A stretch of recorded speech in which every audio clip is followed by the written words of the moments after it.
John Harbaugh finally caved on Keaton Mitchell, and it's the right decision. We talk about that and so much more coming up on Locked On Ravens.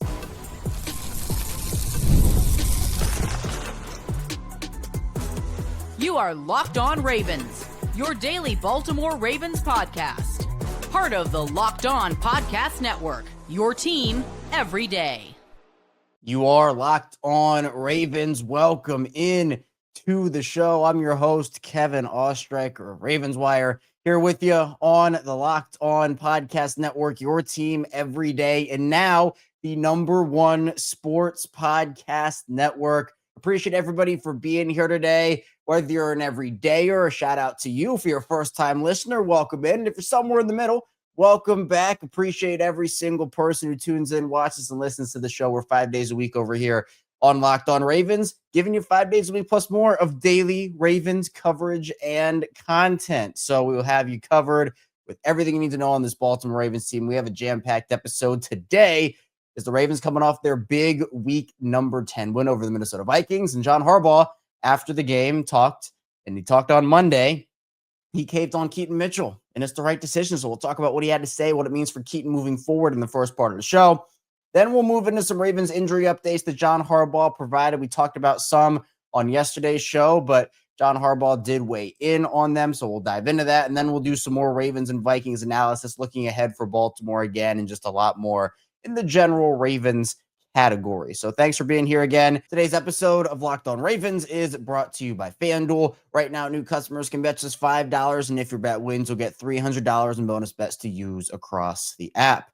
All right, well, Keaton Mitchell certainly been one of the more polarizing players over the past year for the Ravens. Obviously returned from his injury later in the year last season, didn't really get his groove after having a great rookie season. And then a lot of people were expecting him to take on a really key role in the offense this season, especially after the preseason he had. And then the Ravens inexplicably still decided to make him inactive for the first month and a half of the season. And we were sitting here every week on Locked On Ravens saying, what is going on? Why are they not activating him? They're actively sabotaging their offense by not putting him out there. And they talked about others. There aren't enough snaps, and Keaton is redundant, all this stuff. And I'm just sitting here what are we doing? So finally the Ravens have activated him. They've played him a little bit here, but he had a great game against the Vikings in week number 10. I was really impressed. He had burst. He was shooting through gaps. He showed off why the Ravens needed to be playing him. He ended up finishing with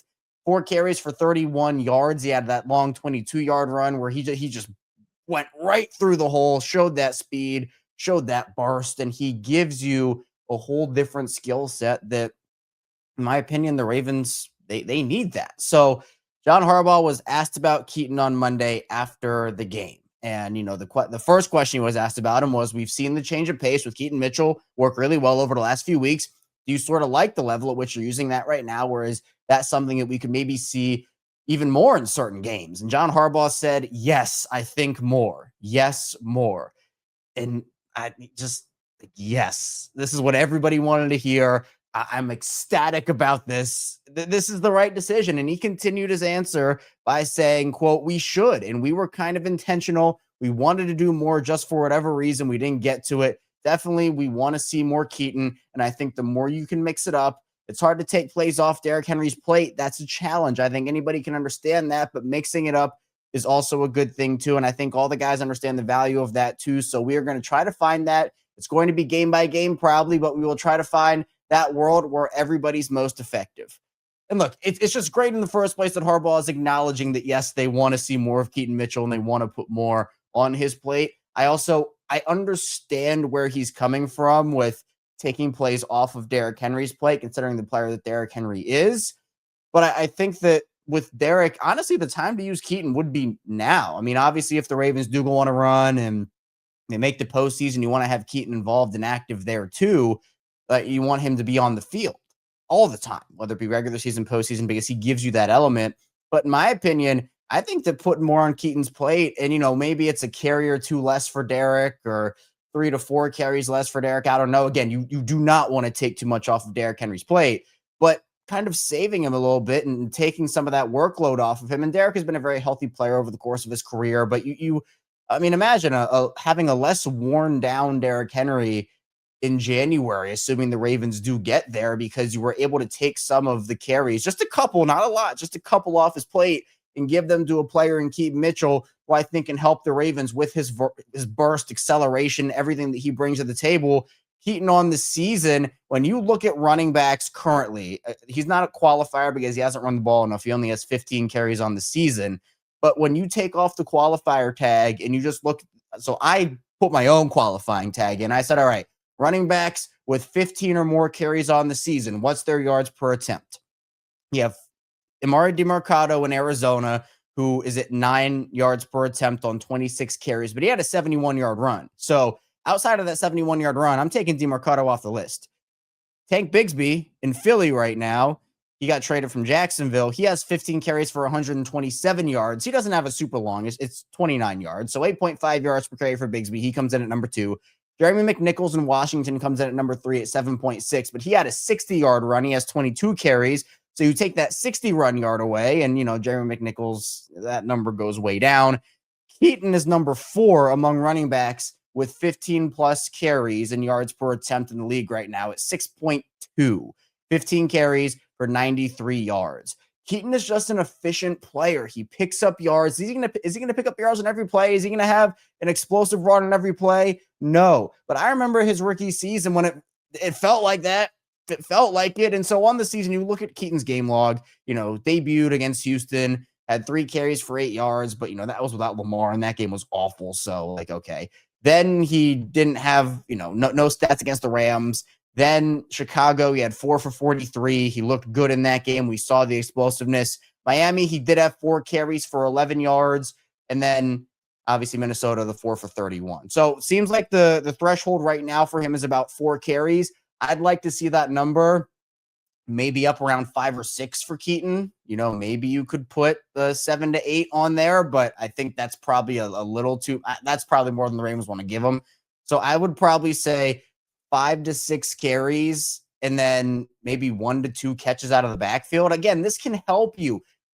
I remember we envisioned this thing in the offseason, and when Keaton was playing well in the preseason, I'm like, all right, you can have this 3-headed running back monster of Derrick Henry, Justice Hill, and Keaton Mitchell, and all of them have some similarities, but they all do different things for you. And it feels like Baltimore's just gotten way too far away from that. They have allowed Keaton to be active, and it's crazy. It got to the point where he wasn't active for as long as he was. It's still horrendous decision-making there. I'm sure if, you ask the Ravens, I don't know what they would say. I mean, it was definitely a mistake. I don't know if they'd admit it, but I think that for Baltimore, you have this guy at your disposal. You can use him in motion. You can use him in the shotgun. You can use him out of I formation with a card running behind him. Like, there are so many things you can do with Keaton. So I'm happy that John Harbaugh is saying this.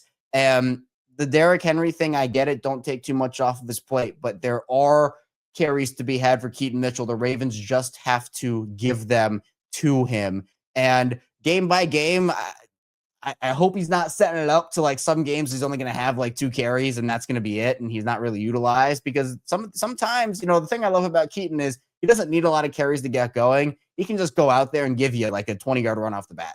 Like, just start going, boom, no warm up. So that's something that's really important. And then there was a follow-up question that was asked and was said, was it something that Keaton did that earned him an increased role, or was it more from the game planning side? And John Harbaugh said, yes, I would say it's a little bit of both, but probably more Keaton. Just watching him throughout the course of the season, he's been working hard, but he was coming back. He hadn't played a lot last year, and I think he was kind of getting his sea legs back as a football player, offensively and on special teams both. He made a big impact on special teams yesterday, twice as a gunner. I don't know if you noticed, but he had one play on the left sideline where he got down there right away. Then he had one where he tackled and backed him up to the inside of the 7-yard line, which was huge for us because it backed him up on the last drive. And he called that a hidden yardage play by Keaton right there. But he said, quote, even as a running back, I think he's really starting to, in the last, not just now, but in the last probably 4 weeks, 5 weeks, you really start to see him come alive. And so I don't know if they just wanted to see more in practice from him. Keaton had spoken out about it before he was active and said that it was frustrating for him. So I don't know the whole situation behind it. But, the saying is better late than never. And I think that does apply here. We can all acknowledge it was a mistake to keep him on the inactive list and to not let him go out there, especially, again, it wasn't like he had a terrible preseason, didn't look like himself, and we were all kind of wondering, is Keaton going to be the same player anymore? No, I mean, he looked like himself in the preseason. He was great in the snaps that he played. And then all of a sudden you're just like, all right, well, I don't know. I don't know the deal there. But hey, he's playing now, and that's what counts. Hopefully he'll help them go on a run here and be a big contributor in that. And from John Harbaugh's comments, looks like finally they're going to give him some more work. So I hope that comes true. 4 carries is a start, but again, up to that 5 to 6 range with a couple of receptions out of the backfield, I think he can really work with something there. So coming up in the second part of the show, we'll talk about some Ravens injuries. John Harbaugh talked about those, gave some updates, and just weighed in general. So be sure to stay tuned. Plenty coming your way on Locked On Ravens. First, the show is brought to you by Rippling. If you're a business owner, here's the truth. SaaS promised to make work easier, but now the average company is buried by hundreds of apps that slow down your teams and simply don't work together. That's not SaaS. That's sad. Software as a disservice. That's why you need Rippling. Rippling is the unified platform for global HR, payroll, IT, and finance. All in one place, they've helped millions of businesses replace a mess of disconnected tools with one system designed to give leaders clarity, speed, and control. By uniting your employees, teams, and departments in one system, Rippling removes the bottlenecks, busy work in silos your software created. Everything from onboarding to payroll to IT access runs automatically and perfectly in sync. It's seriously simple to use and gives companies one source of truth for their people, data, and everything they touch. And right now, you can get 6 months free when you go to rippling.com/LockedOnNFL. Learn more at rippling.com/LockedOnNFL. That's rippling.com/LockedOnNFL for 6 months free. Terms and conditions apply. And the show is brought to you by FanDuel. The NBA is back, and there's no better place to get in on the action than FanDuel, the official sports betting partner of the NBA. Even if you missed the start of the game or want to ride the hot hand, FanDuel has live bets on everything from who will score next to fourth quarter comebacks. Plus, you can even combine your live bets into a same-game parlay for a shot at a bigger payout. It keeps every game exciting, especially when your team's making that late push. And in the NBA, I'm a big Denver Nuggets guy, and right now over on FanDuel, they have great odds to win the championship at plus 700. They and the Cleveland Cavaliers both have those odds, and the only team ahead of them is the Oklahoma City Thunder at plus 200. And I like that number for Denver, especially because I like their offseason. They're off to a great start this year, and I think they have what it takes to make that push. So right now, FanDuel's giving new customers $300 in bonus bets when your first $5 bet wins. So head to FanDuel.com to sign up and play your game with FanDuel, the official sports betting partner of the NBA. Moving along here on Locked On Ravens, Kevin Oestreicher still here with you on this Tuesday edition of the show. Thank you again for being here, making Locked On Ravens a part of your day and your first listen each and every single day. We have 5 days a week plus more of daily Ravens coverage for you. The main show, Monday through Friday, 6 a.m. Eastern time. That's what we're doing here right now. But we also have bonus episodes on the weekend when the headlines permit. We also do Locked On Ravens watch-alongs during games where we react to every single play live. We have instant reaction shows both after games and after pieces of big news. We also have the Locked On Ravens Squad show with myself, Sam Njoku, and former Ravens receiver Kadri Ismail. That's twice per week. We'll have that tomorrow, 7:30 p.m. Eastern time. And we have a lot of other Ravens content and coverage for you here on the show. Now, let's dive into the Ravens, their injuries, because they did get that big win. But like we talked about for yesterday's show, where Rashod Bateman weighed in on his controversial injury, the Ravens did not get out unscathed. And Bateman was the one that I think everyone's talking about right now. There are a few, but I think Rashod's is the one that definitely is controversial. Like we talked about yesterday, Rashod got rolled up on a clear hip drop tackle that was not called. And, he said he was surprised there wasn't a flag thrown on the play. And we talked about that a lot more on yesterday's show. But John Harbaugh, he weighed in on that injury because it wasn't something that, it was actually Kimberly Martin of ESPN who was covering the game. She reported on that he actually was seen in the locker room with a boot. And Bateman himself actually revealed he suffered the high ankle sprain. So Harbaugh was asked about, if he thought it was a hip drop tackle, which again, for those that don't know, essentially is a player, you can tell in the clip, that they put their full, they try to get in the air and drag a player back essentially when they're beat. So they put their body weight and it lands on the legs awkwardly. And, for Bateman, unfortunately, it resulted in the ankle sprain. And Harbaugh was asked if he thought it was a hip drop tackle. And then he said, "What is a hip drop tackle? It's an enigma, apparently, that can't be called during a game." And he said, quote, "It looked like a hip drop tackle. I think so, yes, based on the definition." Am I going to get in trouble for saying that? I hope not. So Harbaugh with a little jab, it felt like, at the NFL, hey, you're going to have the rule, call it, because again, the NFL made that a point of emphasis. They're not protecting their players. Like, that's something, again, that I talked about a lot yesterday.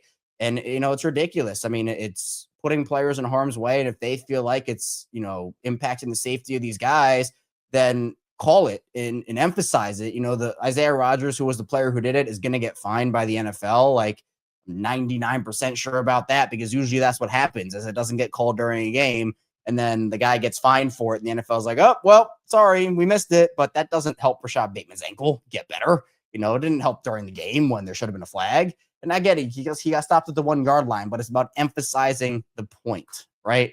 Emphasizing the point.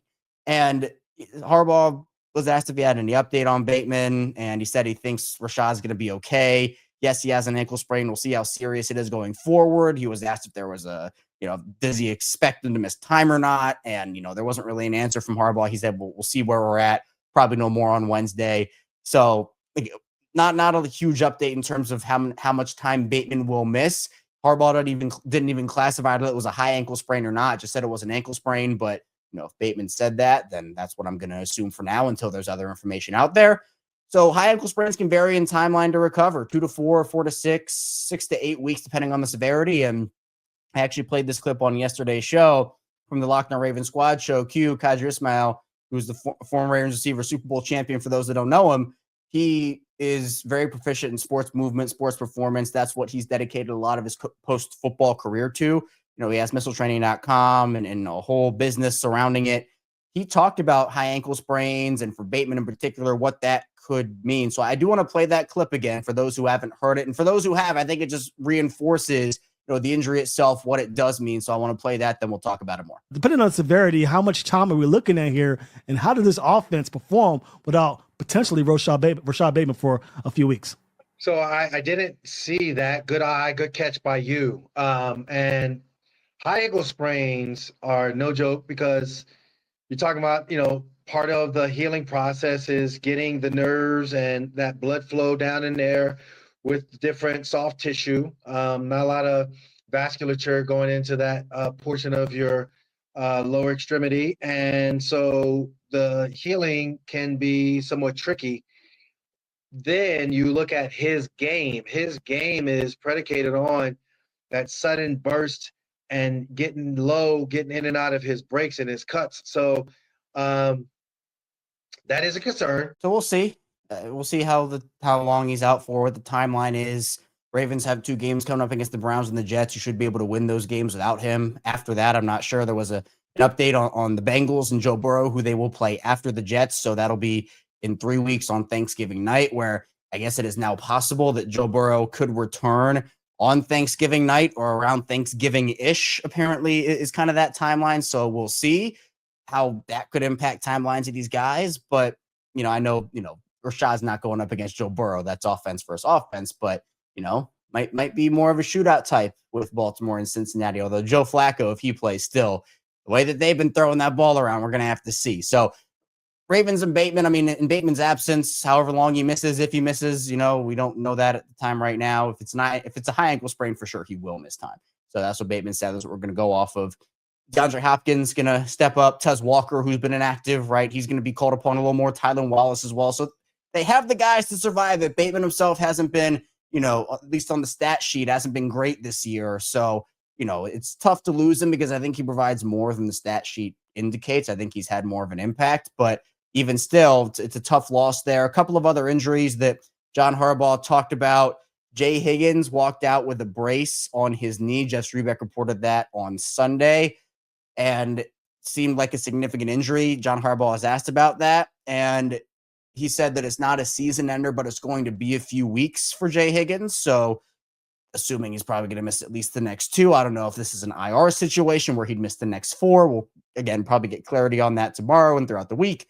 But, glad to hear it's not a season-ending injury, but unfortunate, because I think Jay's been solid for them on special teams this year. And also was asked a little about Marlon Humphrey as well, with his finger injury, where he kind of, I guess, was a practice thing, and you could kind of see it was impacting a little bit what he was doing. He still caught an interception one-handed. He said if it was two-handed, he might have dropped it. So John saying that Marlon might need to get something done to tighten it up in terms of the finger injury. And said that if that does happen, it's possible he could play right away after that, or might take a week or two to get him back. If he were to get the surgery this week, if that's what ends up being the best course of action that's determined, again, you have the Browns and the Jets coming up. You should be able to win those 2 games without Marlon Humphrey, especially with the way that Nate Wiggins is played, the way Chidobe Awuzie played on Sunday. Chidobe Awuzie was awesome, and he's been great for them all year. You have others like TJ Tampa, Keon Martin, etc., that can also play for you. So, not like the Ravens are short on corner depth. They do not have Jaire Alexander anymore, but he didn't even play for Philly last night. And that crazy game, not really, it was an awful game. But even still, you have the guys, and I think the opponents, if you do want to if Marlon decides surgery is the best thing for him, and that's what, everybody's like, all right, that's what we want to do, and he does have to miss a couple weeks, those are the 2 weeks you would want to miss in terms of the Browns and the Jets. So, injuries are going to happen. Luckily, it just seems like little things that could hold guys out for a couple weeks instead of the season. Baltimore is still relatively healthy at this point in the year, especially considering that we're almost to mid-November at this point. We're more than halfway through the season, but hopefully all those guys can heal up soon. Coming up, though, in the final part of the show, we'll do some more Ravens and Vikings analysis, talk about some more general Ravens things as well, so be sure to stay tuned. Plenty coming your way on Locked On Ravens. Today's show is brought to you by our friends over there at Peloton. Look, folks, it's time to break through the busiest time of the year with a brand new Peloton cross-training Tread Plus that's powered by Peloton IQ. It's Peloton's most elevated technology and equipment yet that gives you real-time guidance, and it gives you endless ways to move, whether you want to work out by yourself or if you want to work out with your favorite instructor, like my personal favorite, Alex Toussaint. He always gets me fired up to tackle the day. And the thing I like about Peloton, it helps me achieve more in less times. They have features that help you plan, stay motivated, track your progress, and Peloton IQ also provides personalized workout plans and recommendations. That's something that I use right now during the busiest time of the year covering the NFL. They plan my workouts for me based on my mood, my vibe, and also my favorite instructors. So make sure you check it out and use it, because it also helps you correct your form in real time, and it maximizes your reps. It counts your reps so that you can do it smarter, safer, and more efficient. Let yourself run, lift, flex, push, and go. Explore the new Peloton cross-training Tread Plus at onepeloton.com. Continuing on Locked On Ravens, Kevin Oestreicher still here with you on this Tuesday edition of the show. Again, thank you for spending a little time on your Tuesday here with me on Locked On Ravens. This is episode 1,637 consecutively here for me. I haven't missed an episode. Started this out in 2019. I've done 5 days a week since the day I started the show, and that's the plan, to continue to do that here, because I'm committed to giving you daily Ravens content and coverage every single day in some way, shape, or form here. So regular show Monday through Friday, bonus episodes, instant reactions, watch-alongs, squad show. We got you covered here with content on Locked On Ravens with Ravens coverage. And be sure you follow me on social media, ChaosStriker34, Twitter, Instagram, TikTok, and also you can tell a friend and tell a family member if you want to. If you have somebody who wants some daily Ravens coverage and content in their lives, send them over here on Locked On Ravens. I really appreciate that, because we have amazing communities that are growing each and every single day. We'll welcome everybody in to the Locked On Ravens community. So let's talk about the Ravens and Vikings here. As for Baltimore, huge win. They moved to 4-5 with everything else that happened in the NFL in week number 10. I mean, it was a great Sunday, I'll tell you that. You got the Steelers losing to the Chargers. The Bills got blown out by the Dolphins. And then the Browns, I mean, that's not as consequential based off where their record is, but they lost to the Jets. So that Browns and Jets game will be the next 2 Ravens opponents. Cleveland, obviously, this week, and then the Jets next week. But I thought we did see a lot of positive trends in this game against Minnesota, but also some things that they still need to work on. We talked about that a lot over the course of the last couple of days, but just looking at a couple things that, I have kind of deducted ever since, and kind of just analyzing, looking at highlights, tape, film, whatever, the whole 9 yards there.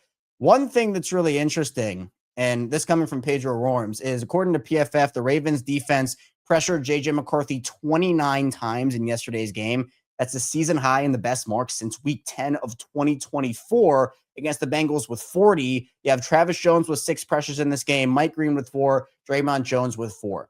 You could tell that the Ravens were rattling J.J. McCarthy, because, look, McCarthy early, I mean, he was standing in the pocket, delivering throws, getting hit. I mean, there were some impressive throws from J.J. over the course of this game, but as it continued and the Ravens defense settled in, you really saw how they were impacting a really young signal caller who hadn't really played in a lot of games. And a really interesting stat here from Ravens Nation says quarterbacks making their first 10 starts are now 0-13 when facing Lamar Jackson. And Lamar has never lost against quarterbacks making one of their first 5 starts.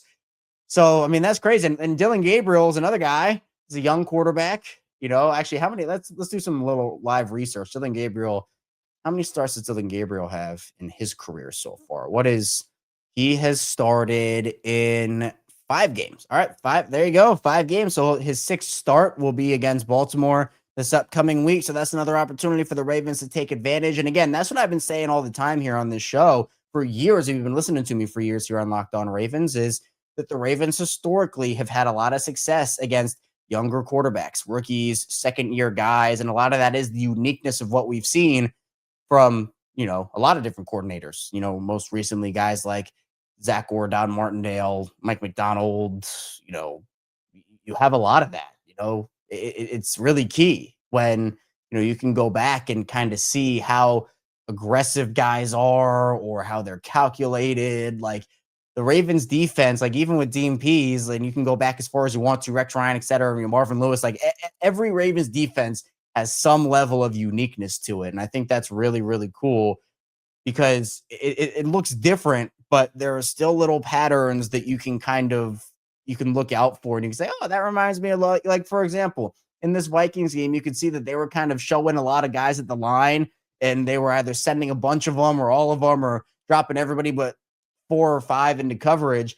That was the Don Martindale special back in the day. So that it's really cool that you kind of see those patterns. And I thought it was great because the Ravens, while they were blitzing and they were aggressive there, the pass rush one-on-one was better. Draymond Jones was a key reason in that with his 4 pressures. We saw a couple of really good moves from him getting involved, getting JJ McCarthy out of the pocket, forcing JJ's internal clock to get sped up. Like all of that was awesome. So give the Ravens a lot of credit for that. The pass rush, certainly not necessarily where it needs to be come playoff time if they make it. But hey, the best part about that is you're not in the playoffs yet. You got to earn it. You got to make it. And you still have a lot of time to figure that out. But it has definitely been a much better time for them based off what we saw earlier in the season. Now, the offensive line certainly still an issue. We talked about that. I mean, we've talked about it all year, but it's tough with Falele, Rosengarten, Voorhees. We saw Linderbaum and Ricard miss some blocks out there at times.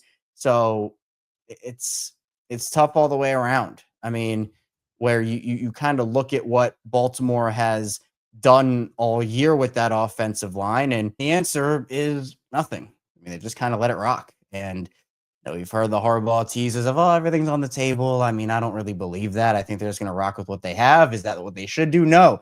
Daniel Falele earned a 52.9 run blocking grade and a 53.2 pass block grade in yesterday's game against the Vikings, according to Pedro here. It does a great job laying out the stats.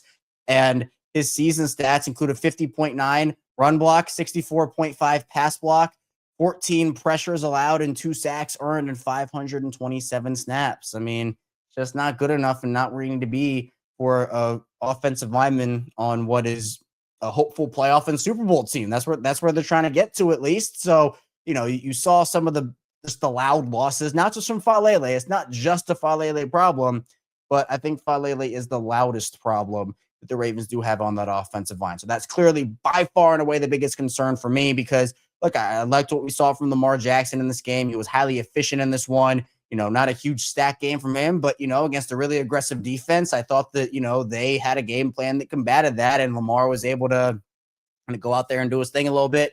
Henry, 20 carries, 75 yards, found his way when he was running away from the O-line instead of into it. So that kind of tells you where the O-line is right now. Zay was really good. The tight ends, with Kohler and Likely and Andrews, again, not big stat days, making big plays. But then again, like defensively, you see the guys like Travis Jones making huge impacts. We talked about his pressures, guys batting the ball down, like all of that, just really, really important team defense, getting back to that. And the fact that Baltimore, again, is now forcing turnovers, they're getting better on third down with their defense.